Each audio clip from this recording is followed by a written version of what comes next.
Ndika mimi. Utandike nani bro? Mkiwa wote mnabishania. Mimi nitakupiga. Hebu toka hapa uende wewe. Sasa ni. Waje bro. Kofiti, naona hadi unafanya demo check hapa vibaya sana. Si nimekataza watu kusimama town ovyo bro. Kwani town ni yenu? Ati kwani town ni yetu? Naongea aje bro? Nitakupiga kofi kijana. Piga nani?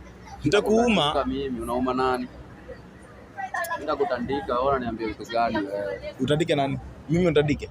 Best friend wewe tunajibishana naye. Mimi nitakuja kukupiga. Nitakutandika mimi. Tupele huko kwa ubere ya demo. Ndio unafanya nikupiga makofi na utafurahia. Mnabishania nini? Nasikia tena ameanza kuongea. Mnabishania nini? Sasa nasikia ukinirushia mdomo pia anaanza kuongea. Unajua kurusha mdomo, nitakutandika soda unanipea ujinga atakuvunja wewe. Sasa ona niambie ujinga gani wewe. So ndio sababu unakuja kusimama town ovyo ovyo bro. Ya ujinga ndani sana kama wewe. Leko hapo. Sitaki kujump. Usinifanye ni jump. Toki. So utoki. Tunaenda. Ya ujinga wewe nitakutandika makofi. Hello, afande. Ati wamekataa kutoka. Epu apige makofi wote. Uko street gani? Hii ya nyuma. Hii yenye tumeshikia wengine. Acha nikuje hapo. Acha nimalizane na hao kwanza. So bro ndio umesema uende. Sasa baadaye useme wewe ni afande, unakuja na maneno mingi. Mtu akujange hivyo. Tungesema wewe ni afande. Toke hapa muende basi. Sasa ungesema wewe ni afande, twende tu. Toke hapa muende. Kusema wewe toke muende. Mtu anaongea. Nikisema mimi ndio nasema town venye watu wanasema.